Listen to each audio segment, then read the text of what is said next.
ನಮಸ್ಕಾರ. ವೇದಿಕ್ ಹಾರ್ಮೋನಿಗೆ ಎಲ್ಲರಿಗೂ ಸ್ವಾಗತ. ಇವತ್ತು ನಾವು ₹5 ಕಾಯಿನ್ ಯೂಸ್ ಮಾಡಿ ಸಾಂಬತ್ತಿಕ ಉನ್ನತಿ, ಭಾಗ್ಯಾನುಭವ, ಐಶ್ವರ್ಯ, ಸಮೃದ್ಧಿ ಹೀಗೆಲ್ಲ ₹5ಇಂದ ಹೇಗೆ ಪಡಿಬೋದು ಅಂತ ಇವತ್ತಿನ ವಿಡಿಯೋದಲ್ಲಿ ನೋಡೋಣ. ಸಾಸಿವೆ ಹಾಗೂ ₹5 ಕಾಯಿನ್ ಯೂಸ್ ಮಾಡಿ ನೀವು ಸಂಪನ್ನರಾಗಬಹುದು. ದುಡ್ಡಿನ ಕೊರತೆಯೇ ಇರಲ್ಲ. ವಿಡಿಯೋಗೆ ಹೋಗುವ ಮುನ್ನ ಈ ರೀತಿ ಮಾಹಿತಿಗಳನ್ನು ಇನ್ನಷ್ಟು ತಿಳಿದುಕೊಳ್ಳಲು ನನ್ನ ಚಾನಲನ್ನು ಸಬ್ಸ್ಕ್ರೈಬ್ ಮಾಡಿ, ಹಾಗೆ ಬೆಲ್ ಐಕಾನ್ ಮೇಲೆ ಪ್ರೆಸ್ ಮಾಡಿ. ಮುಂದೆ ಬರುವ ವಿಡಿಯೋಸಿಗೆ ನೋಟಿಫಿಕೇಷನ್ ಸಿಗುತ್ತೆ ನಿಮಗೆ. ಮೊದಲನೇದಾಗಿ, ದುಡ್ಡಿನ ಸಮಸ್ಯೆ ಅಂದರೆ ಏನು ಅಲ್ವಾ? ದುಡ್ಡಿನ ಸಮಸ್ಯೆ ಅಂದರೆ ಬಡವ್ರಿಗೂ ದುಡ್ಡಿನ ಸಮಸ್ಯೆ ಇರುತ್ತೆ, ಶ್ರೀಮಂತರಿಗೂ ದುಡ್ಡಿನ ಸಮಸ್ಯೆ ಇರುತ್ತೆ. ನಾವು ಅಂದ್ಕೊತೀವಿ, ಬಡವರು ಗುಡಿಸಲಲ್ಲಿದ್ದಾರೆ ಕೆಲವೊಬ್ಬರು, ಹಾಗಾಗಿ ಅವರಿಗೆ ತುಂಬಾ ದುಡ್ಡಿನ ಪ್ರಾಬ್ಲಮ್ ಇರುತ್ತೆ. ಆ ರೀತಿ ಅಲ್ಲ ಇದು. ಕೆಲವರು ಚಿಕ್ಕ ಮನೆಯಲ್ಲಿದ್ರೂ ಕೂಡ ಅವರಿಗೆ ದುಡ್ಡಿನ ಸಮಸ್ಯೆ ಅಂತ ಬರಲ್ಲ. ಯಾಕೆ ಅಂದರೆ ಅವರವರ ಸೌಕರ್ಯಕ್ಕೆ ತಕ್ಕಂಗೆ ಅವರು ಜೀವನ ಮಾಡ್ತಿರ್ತಾರೆ. ಅವ್ರು ಏನು ದುಡಿತಿರ್ತಾರೋ ಅವತ್ತಿಗೆ ಇಲ್ಲ, ಒಂದು ತಿಂಗಳಿಗಾಗಷ್ಟು ಅವರಿಗೆ ಅದು ಸಾಕು ಅನ್ನೋ ರೀತಿಯಲ್ಲಿ ಅವರು ಬದುಕ್ತಿರ್ತಾರೆ.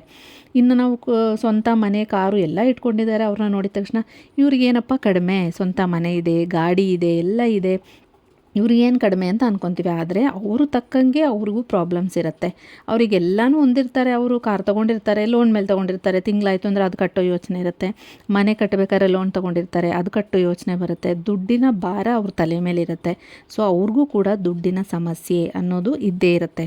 ಸೊ ನಾವು ಬಡವರಿಗೆ ದುಡ್ಡಿನ ಸಮಸ್ಯೆ ಇಲ್ಲ, ದುಡ್ಡಿರೋರಿಗೆ ಇಲ್ಲ, ಮನೆ ಕಾರು ಎಲ್ಲ ಇರೋರಿಗೆ ದುಡ್ಡಿನ ಸಮಸ್ಯೆ ಇರಲ್ಲ ಅನ್ನೋದಲ್ಲ ಇಲ್ಲಿ ಪ್ರಶ್ನೆ. ಸೊ ಯಾರ್ಯಾರಿಗೆ ದುಡ್ಡಿನ ಸಮಸ್ಯೆ ಇದೆಯೋ, ಎಷ್ಟೋ ಜನ ಒಂದು ಪೂಜೆ ಮಾಡಿಸಿರ್ಬೋದು, ಹೋಮ ಮಾಡಿಸಿರ್ಬೋದು, ಇನ್ನೊಂದಷ್ಟು ಸಾವಿರಾರು ರೆಮಿಡಿಗಳು ಮಾಡಿರ್ತಾರೆ. ಇದೆಲ್ಲ ಮಾಡಿದರೂ ಕೂಡ ಅವರಿಗೆ ಯಾವುದೇ ರೀತಿ ಪರಿಹಾರ ಸಿಕ್ಕಿಲ್ಲ ಅನ್ನೋರಾದರೆ ದಯವಿಟ್ಟು ಇದೊಂದು ಪರಿಹಾರನ ನೀವು ಮಾಡಿ ನೋಡಿ. ಖಂಡಿತ ಒಳ್ಳೆ ರಿಸಲ್ಟ್ ಸಿಗುತ್ತೆ ನಿಮಗೆ. ಹಾಗೆ ಲಕ್ಷ್ಮೀ ದೇವಿಯ ಆಶೀರ್ವಾದ ಹಾಗೂ ಸಾಂಬತ್ತಿಕ ಉನ್ನತಿ, ನೆಮ್ಮದಿ ಎಲ್ಲ ಕೂಡ ನಿಮ್ಮದಾಗುತ್ತೆ.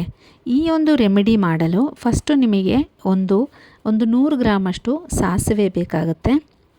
ಸಾಸಿವೆ ಅಂದರೆ ನಾನು ಸಪ್ರೇಟಾಗಿ ಹೇಳೋದೇನು ಬೇಕಾಗಿಲ್ಲಲ್ಲ, ನೀವು ಹೊಸ ಪ್ಯಾಕೆಟ್ ತೊಗೊಳ್ಳಿ. ಸಾಸಿವೆ ಅಂದರೆ ನಿಮಗೆಲ್ಲರಿಗೂ ಗೊತ್ತೇ ಇದೆ ಏನು ಅಂತ. ಮನೆಯಲ್ಲಿ ಅಡುಗೆಗೆ ಯೂಸ್ ಮಾಡ್ತೀವಲ್ಲ ಆ ಸಾಸಿವೆ ತೊಗೋಬೇಡಿ, ಸಪ್ರೇಟ್ ಇದಕ್ಕೆ ಅಂತಲೇ ಒಂದು ಪ್ಯಾಕೆಟ್ ಸಾಸಿವೆ ತೊಗೊಂಡ್ಬನ್ನಿ. ಒಂದು 100 ಗ್ರಾಮ್ ತೊಗೊಂಡ್ಬನ್ನಿ ಸಾಕು. ಅದಾದ ನಂತರ ₹5 ಕಾಯಿನ್ಸು, ₹5 ಕಾಯಿನು ಒಂದು 8 ಕಾಯಿನ್ ಇಟ್ಕೊಳ್ಳಿ. ಇದು ನೀವು ಒಂದು ತಿಂಗಳು ಮಾಡಬೇಕಾಗತ್ತೆ. ಹಾಗಾಗಿ ಒಂದು 8 ಕಾಯಿನ್, ನೀವು ₹5 ಕಾಯಿನ್ಸ್ ಇಟ್ಕೊಳ್ಳಿ. ನೀವು ಬೇರೆ ಕಂಟ್ರಿಯವರಾದರೆ ಅದು ಅಲ್ಲಿನ ಕಾಯಿನ್ ಏನಿರುತ್ತೋ ನೀವು ಅದನ್ನು ಯೂಸ್ ಮಾಡ್ಕೋಬಹುದು. ಅದಾದ ನಂತರ ನೀವೊಂದು ಚಿಕ್ಕ ಬಾಕ್ಸ್ ಇಟ್ಕೊಳ್ಳಿ. ಚಿಕ್ಕ ಬಾಕ್ಸ್ ಅಂದರೆ ಈಗೆಲ್ಲ ಒಂದು ₹20 ₹30 ಈ ಅಂಗಡಿಗಳಲ್ಲಿ ಸಿಗುತ್ತಲ್ಲ ಚಿಕ್ಕ ಚಿಕ್ಕ ಬಾಕ್ಸ್ಗಳು. ಇದು ಸಂಕ್ರಾಂತಿ ಹಬ್ಬಕ್ಕೆ ಎಳ್ಳು ಇದು ಎಲ್ಲ ಕೊಟ್ಟಿದ್ವಲ್ಲ, ಬೆಲ್ಲ ಎಲ್ಲ, ಆ ಥರದ ಬಾಕ್ಸ್ಗಳಾದರೂ ಪರವಾಗಿಲ್ಲ. ಒಂದು ಸ್ವಲ್ಪ ನೀವೊಂದು 8 ಕಾಯಿನ್ ಹಾಕಿದರೆ ಅದರೊಳಗೆ ನಿಲ್ಲಬೇಕು. ಆ ಒಂದು ದೊಡ್ಡ ದಪ್ಪ ಆದಂಥ ಒಂದು ಚಿಕ್ಕ ಸಣ್ಣ ಬಾಕ್ಸ್ ತಗೊಳ್ಳಿ. ಇನ್ನು ನಿಮಗೆ ಬೇಕಾಗಿರೋಂಥದ್ದು ನಂಬಿಕೆ. ಅದನ್ನು ನಾನು ಅಂಗಡಿಯಲ್ಲಿ ತಗೊಳ್ಳಿ ಅಂತ ಹೇಳೋಕ್ಕಾಗಲ್ಲ, ಅದು ನಿಮ್ಮ ಒಳಗಿಂದ ಬರಬೇಕು. ಯಾಕೆಂದರೆ ಎಷ್ಟೋ ಜನ ಇದನ್ನು ಈ ರೆಮಿಡಿ ಮಾಡಿ ಅವರಿಗೆ ಪಾಸಿಟಿವ್ ರಿಸಲ್ಟು ಸಿಕ್ಕಿದೆ.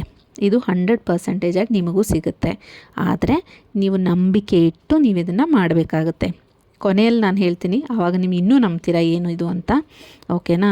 ಸೊ ಈ 4 ವಿಷಯ ನಿಮ್ಮ ಹತ್ರ ಬೇಕು. ಅಂದರೆ ಸಾಸಿವೆ, ₹5 ಕಾಯಿನು, ಒಂದು ಚಿಕ್ಕ ಬಾಕ್ಸು, ಹಾಗೆ ನಂಬಿಕೆ. ಈ 4 ಇದ್ದರೆ ಖಂಡಿತ ನಿಮಗೂ ದುಡ್ಡು ಬರುತ್ತೆ. ಇನ್ನು ಇದು ಮಾಡೋದು ಯಾವ ದಿನ ಅಂತ ಹೇಳೋದಾದರೆ, ನೀವು ಇದನ್ನು ಮಂಗಳವಾರ ಮತ್ತು ಶುಕ್ರವಾರ ಮಾಡಬೇಕಾಗತ್ತೆ. ಎಲ್ಲ ವಾರದಲ್ಲೂ ಮಂಗಳವಾರ ಶುಕ್ರವಾರ ಬರುತ್ತೆ. ಮಂಗಳವಾರ ಸ್ಟಾರ್ಟ್ ಮಾಡಿ ಮತ್ತು ನೆಕ್ಸ್ಟ್ ಫ್ರೈಡೇ ಕೂಡ ಅಂದರೆ ಶುಕ್ರವಾರ ಕೂಡ ಇದನ್ನು ಮತ್ತೆ ಮಾಡಬೇಕಾಗತ್ತೆ. ಸೊ ಈ ರೀತಿ ನೀವು 1 ತಿಂಗಳು ನೀವು ಈ ರೀತಿ ಮಾಡಬೇಕಾಗತ್ತೆ. ಸೊ ಈಗ 1 ತಿಂಗಳು ನೀವು ಸ್ಟಾರ್ಟಿಂಗಲ್ಲಿ, ಇವಾಗ ಶುಕ್ರವಾರ ಬಂತು ಅಂದ್ಕೊಳ್ಳಿ, ಸೊ ನೆಕ್ಸ್ಟು ಮಂಗಳವಾರ ಬರುತ್ತೆ. ಆ ರೀತಿ ಮಂಗಳವಾರ ಶುಕ್ರವಾರ, ಮಂಗಳವಾರ ಶುಕ್ರವಾರ. ಸೊ 1 ತಿಂಗಳು ಅಂತ ಬಂದಾಗ 4 ವಾರ. 4 ವಾರದಲ್ಲಿ ನೀವು ಮಂಗಳವಾರ ಶುಕ್ರವಾರ ಮಾಡೋದ್ರಿಂದ 8 ಕಾಯಿನ್ ಇಟ್ಕೊಂಡಿದ್ದೀರಾ. ಅರ್ಥ ಆಯ್ತಲ್ವ ಇವಾಗ? ಇನ್ನು ಚಿಕ್ಕ ಬಾಕ್ಸು ನಾನೇನು ಹೇಳಿದ್ನಲ್ವ, ಈ ಬಾಕ್ಸ್ ಒಳಗಡೆಗೆ ನೀವು ಈ ಸಾಸಿವೆ ತುಂಬುವಷ್ಟು ಹಾಕಬೇಕು. ಅಂದರೆ ಚೆಲ್ಲೋ ಹೋಗೋದಿರಂಗೆ ತುಂಬೋ ಥರ ನೀವು ಹಾಕಬೇಕಾಗತ್ತೆ. ತುಂಬೋದು ಅಂದರೆ ತುಂಬಿ ಚೆಲ್ಲೋಗೋ ರೀತಿ ಹಾಕ್ಬಿಡಿ. ಯಾಕೆಂದರೆ ಕಾಯಿನ್ ಹಾಕ್ತಾ ನೀವು ಬಂದಾಗ ಏನಾಗುತ್ತೆ, ಸಾಸಿವೆ ಆಚೆ ಚೆಲ್ಲೋ ಚಾನ್ಸಸ್ ಇರುತ್ತೆ. ಸಾಸಿವೆ ತುಂಬ ಪವಿತ್ರವಾದದ್ದು. ನಾವು ಯಾವುದೇ ಕಾರಣಕ್ಕೂ ಸಾಸಿವೆನ ಡಬ್ಬಿಗೆ ಆಗಲಿ ಎಲ್ಲಾದರೂ ಒಂದು ಕಡೆ ಹಾಕಬೇಕಾದ್ರೆ ಒಂದು ಕಾಳಷ್ಟು ಹೊರಗೆ ಚೆಲ್ಲಬಾರದು. ಅಷ್ಟು ಇದು ಪವಿತ್ರವಾದದ್ದು. ಹಾಗೆ ನಾವು ಕಲ್ಲುಪ್ಪು ಇಲ್ಲ ಉಪ್ಪು ಈ ರೀತಿ ಇದನ್ನೆಲ್ಲ ನಾವು ಡಬ್ಬಿಗೆ ಹಾಕೋ ಟೈಮಲ್ಲಿ ತುಂಬ ಹುಷಾರಾಗಿ ಹಾಕಬೇಕು. ಈ ಸಾಸಿವೆ ಉಪ್ಪು ಎಲ್ಲ ಒಂದು ಚೂರೂ ಕೆಳಗೆ ಚೆಲ್ಲಲೇಬಾರದು, ಅದು ಯಾವುದೇ ರೀತಿ ಒಳ್ಳೆಯದಲ್ಲ. ಯಾಕೆ ನಾವು ದೃಷ್ಟಿ ತೊಗೋಬೇಕಾದ್ರೆ ಎಲ್ಲ ನಾವು ಸಾಸಿವೆ ತೊಗೋತೀವಿ, ಸಾಸಿವೆಯಲ್ಲಿ ದೃಷ್ಟಿ ತೆಗಿತಾರೆ, ಉಪ್ಪಲ್ಲಿ ದೃಷ್ಟಿ ತೆಗಿತಾರೆ ಅಲ್ವಾ. ಸೊ ಈ ರೀತಿ ನೋಡುವಾಗ ಸಾಸಿವೆ ಕೂಡ ಅಷ್ಟೇ ಪವರ್ಫುಲ್ ಆಗಿರೋದ್ರಿಂದ ನಾವು ತುಂಬ ಹುಷಾರಾಗಿ ಈ ಡಬ್ಬಿಯೊಳಗೆ ನೀವು ಹಾಕಬೇಕು. ಚೆಲ್ಲಿ ಹೋಗ್ದಿರಂಗೆ ಒಂದು 3/4 ಬಾಕ್ಸು, 3/4 ಭಾಗ ಬಾಕ್ಸಿಗೆ ನೀವು ಸಾಸಿವೆ ಕಾಳನ್ನು ಹಾಕಿ, ಮಿಕ್ಕಿದ್ದು 200 ಗ್ರಾಮ್, ನಾನು ಜಸ್ಟ್ 100 ಗ್ರಾಮ್ ಅಂತ ಹೇಳಿದೆ, ಇನ್ನು ಮಿಕ್ಕಿರೋದನ್ನು ಕವರಲ್ಲಿ ಕಟ್ಟಿ ಇನ್ನೊಂದು ಸರಿಗೆ ಅಂತ ಎತ್ತಿಡ್ಬೋದು ನೀವು. ನಂತರ ಮಂಗಳವಾರ ನೀವು ಈ ಬೆಳಗ್ಗೆ 6ರಿಂದ 7 ಗಂಟೆ ಒಳಗಡೆ ಈ ಬೇಡ್ಕೊಂಡು ದೇವರಿಗೆ ಚೆನ್ನಾಗಿ ಬೇಡ್ಕೊಂಡು ₹5 ಕಾಯಿನನ್ನು ನೀವು ಈ ಸಾಸಿವೆ ಒಳಗಡೆ, ಅಂದರೆ ಹೊರಗಡೆ ಈ ಕಾಯಿನ್ ಕಾಣಿಸ್ಬಾರ್ದು, ಆ ರೀತಿ 6 ಗಂಟೆಯಿಂದ 7 ಗಂಟೆ ಒಳಗಡೆ ಈ ಕಾಯಿನನ್ನು ನೀವು ಒಳಗಡೆ ಹಾಕಬೇಕಾಗತ್ತೆ. ನೀವು ಬೆಳಗಿನ ಜಾವ 6 ಗಂಟೆಯಿಂದ 7 ಗಂಟೆ ಒಳಗಡೆ ಹಾಕೋಕ್ಕಾಗಲಿಲ್ಲ ಅಂದರೆ ಸಾಯಂಕಾಲ 8 ಗಂಟೆಯಿಂದ 9 ಗಂಟೆ ಒಳಗಡೆ ನೀವು ಇದನ್ನು ಮಾಡ್ಬೋದು. ನೀವು ಅಕಸ್ಮಾತ್ ಆಗಲಿಲ್ಲ ಅಂದರೆ ಸಂಜೆ ಆದರೂ ನೀವು ಇದನ್ನು ಮಾಡ್ಕೋಬೋದು. ಇದು ಮಂಗಳವಾರ ನೀವು ಮಾಡ್ತೀರಾ ಅಂದ್ಕೊಳ್ಳಿ. ಅದೇ ಥರ ಮತ್ತೆ ಶುಕ್ರವಾರ ಬೆಳಗ್ಗೆ, ಇಲ್ಲಾಂದರೆ ಈಗ ನೀವು ಬೆಳಗ್ಗೆನೇ ಕಂಟಿನ್ಯೂ ಮಾಡ್ತೀನಿ ಅಂದರೆ ಬೆಳಗ್ಗೆನೇ ಮಾಡ್ಕೊಂಡೋಗಿ, ಇಲ್ಲ ಸಂಜೆನೇ ಮಾಡ್ತೀನಿ ಅಂದರೆ ಸಂಜೆನೇ ಮಾಡ್ಕೊಂಡೋಗಿ. ಆದರೆ ಯಾವುದೇ ಕಾರಣಕ್ಕೂ ನೀವು ಮಿಸ್ ಮಾಡೋ ಹಾಗಿಲ್ಲ. ಬೇಕಿದ್ದರೆ ನಿಮ್ಮ ಮೊಬೈಲಲ್ಲಿ ಅಲಾರಮ್ ಇಟ್ಕೊಂಡು ಮಾಡಿ. ಟೈಮ್ ಮಿಸ್ ಆಗಿಬಿಟ್ಟಿರುತ್ತೆ, ಇಲ್ಲ ಯಾವುದೋ ಒಂದು ಕೆಲಸದಲ್ಲಿ ಬಿಸಿ ಆಗಿಬಿಡ್ತೀರಾ, ಹೊರಗಡೆ ಇರ್ತೀರಾ, ಗಂಡಸರಾದರೆ ಒಂದೊಂದು ಸರಿ ಮನೆಗೆ ಬಂದಿರಲ್ಲ, ಅಂಥ ಟೈಮಲ್ಲಿ ನೀವೇನು ಮಾಡ್ಬೋದು ಅಂದರೆ ಫೋನಲ್ಲಿ ಒಂದು ಅಲಾರಮ್ ಇಟ್ಕೊಳ್ಳಿ. ಅಲಾರಮ್ ಇಟ್ಕೊಂಡು ಆ ಟೈಮಿಗೆ ಹಾಕಿ. ನಿಮಗೆ ಯಾವ ಟೈಮು ನೀವು ಮನೇಲಿ ಇರ್ತೀರ ಅಂತ ನೋಡಿಕೊಂಡು ನೀವು ಬೆಳಗ್ಗೆ ಆ ಟೈಮಲ್ಲಿ ಅವೈಲಬಲ್ ಇಲ್ಲ ಅಂದರೆ ಸಂಜೆ ಮಾಡ್ಕೊಳ್ಳಿ, ಸಂಜೆ ಅವೈಲಬಲ್ ಇಲ್ಲ ಅಂದರೆ ಬೆಳಗ್ಗೆ ಮಾಡ್ಕೊಳ್ಳಿ. ಆದರೆ ಒಂದು ದಿನಾನು ಇದನ್ನು ಮಿಸ್ ಮಾಡ್ದಿರಂಗೆ 1 ತಿಂಗಳು ನೀವು ಮಾಡಬೇಕಾಗತ್ತೆ.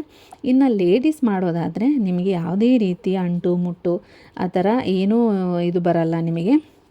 ನೀವು ಪೀರಿಯಡ್ಸ್ ಆದಾಗ ಕೂಡ ನೀವು ಇದನ್ನು ಮಾಡ್ಕೋಬೋದು.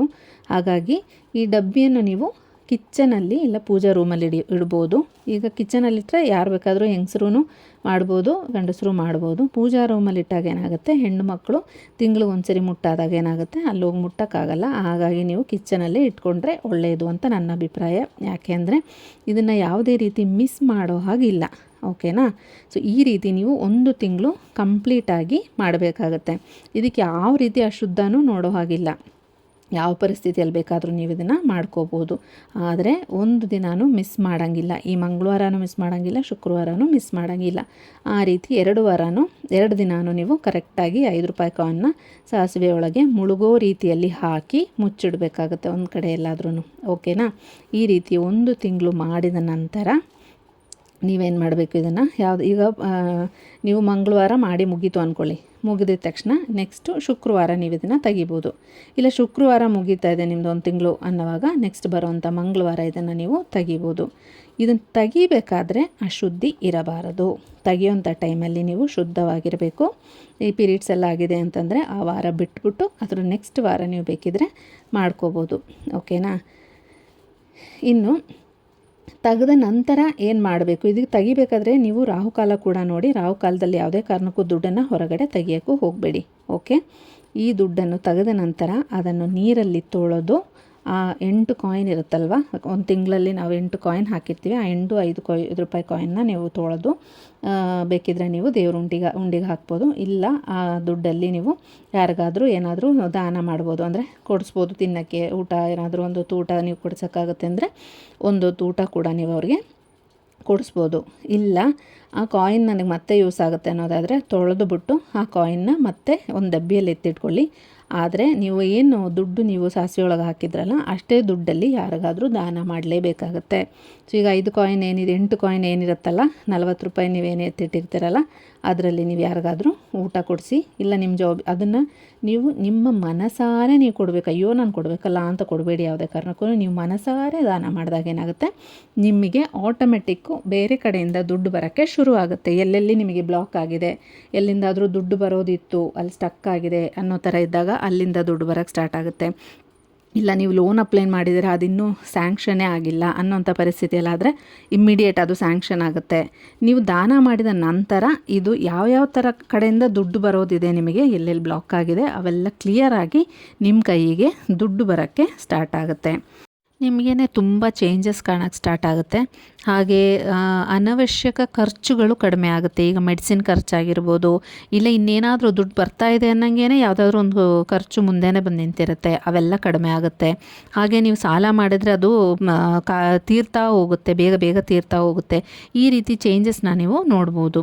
ಇನ್ನು ನೀವು ಗಮನಿಸಬೇಕಾಗಿರೋವಂಥದ್ದು, ನೀವು ಕಾಯಿನ್ ಹಾಕೋ ಟೈಮಲ್ಲಿ ಯಾವುದೇ ರೀತಿ ಅಶುದ್ಧ ನೋಡೋ ಹಾಗಿಲ್ಲ. ಆದರೆ ಕಾಯಿನ್ನ ತೆಗಿಬೇಕಾಗಿರೋಂಥ ಟೈಮಲ್ಲಿ ಅಶುದ್ಧಿಯಾಗಿದ್ದರೆ ದಯವಿಟ್ಟು ಆ ಟೈಮಲ್ಲಿ ತೆಗಿಬೇಡಿ. ಒಂದು ವಾರ ಬಿಟ್ಟು ಆಮೇಲೆ ತೆಗೆದು ನಾನು ಹೇಳಿದ ರೀತಿಯಲ್ಲಿ ನೀವು ಮಾಡಬೇಕಾಗುತ್ತೆ. ಇನ್ನು ಸಾಸಿವೆ ಏನು ಮಾಡಲಿ ಅಂತ ಕೇಳೋರಾದರೆ, ಸಾಸಿವೆನ ನೀವು 3 months ನೀವು ಕಂಟಿನ್ಯೂ ಮಾಡ್ಕೋಬೋದು. ಅಂದರೆ ಇನ್ನು ನಿಮಗೆ ಫಲ ಸಿಗೋಕ್ಕೆ ಸ್ಟಾರ್ಟ್ ಆದ ನಂತರ ಮತ್ತೆ ಈ ರೀತಿ ಮಾಡಿ. ಅದರಿಂದ ನಿಮಗೆ ಧನವರ್ಧನೆ ಅವಸರ ಜಾಸ್ತಿ ಆಗುತ್ತೆ. ನಿಮಗೆ ದುಡ್ಡು ಬಂದು ಸೇರೋವಂಥ ಅವಸರಗಳು ಜಾಸ್ತಿ ಆಗೋಕ್ಕೆ ಸ್ಟಾರ್ಟ್ ಆಗುತ್ತೆ. ಒಂದು ತಿಂಗಳಲ್ಲಿ ನನಗೆಲ್ಲ ಬಂತು, ನನ್ನ ಪ್ರಾಬ್ಲಮ್ ಸಾಲ್ವ್ ಆಯಿತು ಅನ್ನೋದಾದರೆ ಬಿಟ್ಬಿಡಿ. ಆದರೆ ನೀವು ಮತ್ತೆ ಮಾಡೋದ್ರಿಂದ ನಿಮಗೆ ಅದು ಕಂಟಿನ್ಯೂ ಆಗ್ತಾ ಹೋಗುತ್ತೆ, ದುಡ್ಡಿನ ಪ್ರಾಬ್ಲಮ್ಸು ಬರದೇ ಇರೋಂಗಾಗುತ್ತೆ. ಓಕೆನಾ? ಸೊ ಈ ರೀತಿ ಮಾಡಿದಾಗ ಏನಾಗುತ್ತೆ, ನೀವು ಸಾಸಿವೆ ಕಾಳನ್ನು 3 months ನೀವು ಅದೇ ಕಾಳನ್ನೇ ನೀವು ಯೂಸ್ ಮಾಡ್ಕೋಬೋದು. ನಂತರ ಅದನ್ನು ಎಲ್ಲಾದರೂ ನದಿಗೆ ನೀವು ಬಿಟ್ಬಿಡ್ಬೋದು. ಊಟಕ್ಕೆ ಅಡುಗೆಗೆಲ್ಲ ಯೂಸ್ ಮಾಡೋ ಹಾಗಿಲ್ಲ ಆ ಸಾಸಿವೆನ. ನೀವು ಅದನ್ನೆಲ್ಲ ಯಾರೂ ತುಳಿದೇ ಇರೋವಂಥ ಜಾಗಕ್ಕೆ ನೀವು ಬೇಕಿದ್ದರೆ ಅದನ್ನು ಹಾಕ್ಬೋದು. ಆ ರೀತಿ ಹಾಕ್ಬಿಟ್ಟು ನೆಕ್ಸ್ಟು 4ನೇ ತಿಂಗಳಿಂದ ಮಾಡಬೇಕಾದ್ರೆ ನೀವು ಹೊಸ ಸಾಸಿವೆ ಪ್ಯಾಕೆಟನ್ನು ತಂದು ಮತ್ತೆ ಈ ರೀತಿ ಮಾಡ್ಕೋಬೋದು. ಇನ್ನು ಸ್ಟಾರ್ಟಿಂಗಲ್ಲಿ ನಾನು ಹೇಳಿದ್ದೆ ನಿಮಗೊಂದು ವಿಷಯ ಹೇಳ್ತೀನಿ ಅಂತ. ಏನು ಅಂದರೆ, ನಮ್ಮ ಅಜ್ಜಿ ಅವರೆಲ್ಲ ಹೇಳ್ತಿದ್ರು, ಅವರು ಅಡುಗೆ ಮನೆಯಲ್ಲಿ ಸಾಸಿವೆ ಡಬ್ಬಿಯೊಳಗೆ ಕಾಸಿಡ್ತಾಯಿದ್ರು ಅಂತ. ಏನಕ್ಕಾದರೂ ಖರ್ಚಿಗೆ ಅಂತ ಕೊಟ್ಟಾಗ ಅವ್ರು ಅದನ್ನೇನು ಮಾಡ್ತಿದ್ರು, ಸಾಸಿವೆ ಡಬ್ಬಿಯಲ್ಲಿ ಇಡ್ತಿದ್ರು ಅಂತ. ಹಳೆ ಕಾಲದಲ್ಲಿ ನಿಮ್ಗೆ ಗೊತ್ತಿರ್ಬೋದು, ಹಳೆ ಕಾಲದವರೆಲ್ಲ ಹೇಳೋರು ಅಡುಗೆ ಮನೆಯಲ್ಲಿ ಸಾಸಿವೆ ಡಬ್ಬಿಯಲ್ಲಿ ದುಡ್ಡಿಟ್ಟಿರ್ತಾರೆ ಅಂತ. ಇವಾಗೆಲ್ಲ ತಮಾಷೆಗೂ ಹೇಳ್ತಿರ್ತೇವೆ, ಓ ನೋಡು ಆ ಅಜ್ಜಿ ಸಾಸಿವೆ ಡಬ್ಬಿಯಲ್ಲಿ ದುಡ್ಡಿಟ್ಟಿರ್ತಾರೆ ಅಂತ ತಮಾಷೆಗೂ ನಾವು ರೇಗಿಸ್ಕೊಂಡು ಹೇಳ್ತೀವಿ. ಆದರೂ ತಮಾಷೆ ಅಲ್ಲ ಅದು. ಅವರು ಆ ರೀತಿ ಇಡೋದ್ರಿಂದ ಮನೆ ಗಂಡಸರಿಗೆ ಅಭಿವೃದ್ಧಿ ಆಗ್ತಿತ್ತು. ಆವಾಗೆಲ್ಲ ಹೆಣ್ಣು ಮಕ್ಕಳು ಹೊರಗೆ ಹೋಗಿ ಕೆಲಸ ಮಾಡ್ತಿರ್ಲಿಲ್ಲ. ಇವ್ರು ಈ ರೀತಿ ಮಾಡಿದಾಗ ಏನಾಗುತ್ತೆ, ಅವರಿಗೆ ಜಾಸ್ತಿ ಏಳಿಗೆ ಆಗ್ತಿತ್ತು. ಈಗ ನೀವೇ ಮಾಡಿ, ಈಗ ನೀವೇ ಕೆಲಸಕ್ಕೆ ಹೋಗ್ತಿದ್ದೀರ, ನೀವೇ ದುಡಿತಿದ್ದೀರ ಅಂದರೆ ನಿಮಗೋಸ್ಕರ ನೀವು ಮಾಡಿ. ಈಗ ನಾವು ಸಾಸಿವೆ ಡಬ್ಬಿಯಲ್ಲಿ ದುಡ್ಡಂತೂ ಇಡೋಕ್ಕಾಗಲ್ಲ. ಎಲ್ಲೆಲ್ಲಿ ಇಡಬೇಕು ನಮಗೆ ಗೊತ್ತು, ಪರ್ಸಲ್ಲಿ ಇಡಬೇಕು ಇಲ್ಲ ಅಲ್ಮೇರಾದಲ್ಲಿ ಇಡಬೇಕು ಅಂತ. ಸಾಸಿವೆ ಡಬ್ಬಿಯಲ್ಲಿ ಯಾರೂ ದುಡ್ಡಿಡಲ್ಲ. ಸೊ ಹಾಗಾಗಿ ಈ ಒಂದು ರಿಚುವಲ್ಸ್ ಮಾಡೋದ್ರಿಂದ ನಿಮಗೆ ಅದರದ್ದೇ ಆಗಿರೋಂಥ ರಿಸಲ್ಟು ನಿಮಗೆ ಸಿಗುತ್ತೆ. ನಿಮ್ಮ ಪ್ರಾಬ್ಲಮ್ಸ್ ಎಷ್ಟೇ ದೊಡ್ಡದಾಗಿರಲಿ, ಇದೊಂದು ಸರಿ ಟ್ರೈ ಮಾಡಿ ನೋಡಿ, ಖಂಡಿತ ನಿಮಗೆ ಫಲ ಸಿಗುತ್ತೆ. ಫಲ ಸಿಕ್ಕಿದ ನಂತರ ಕಮೆಂಟ್ ಮೂಲಕ ನನಗೆ ನೀವು ತಿಳಿಸಿ. ವಿಡಿಯೋ ಇಷ್ಟ ಆಗಿದ್ದರೆ ಸಬ್ಸ್ಕ್ರೈಬ್ ಮಾಡಿ. ಹಾಗೆ ಮುಂದಿನ ವಿಡಿಯೋದಲ್ಲಿ ಸಿಗುವವರೆಗೂ ನಮಸ್ಕಾರ.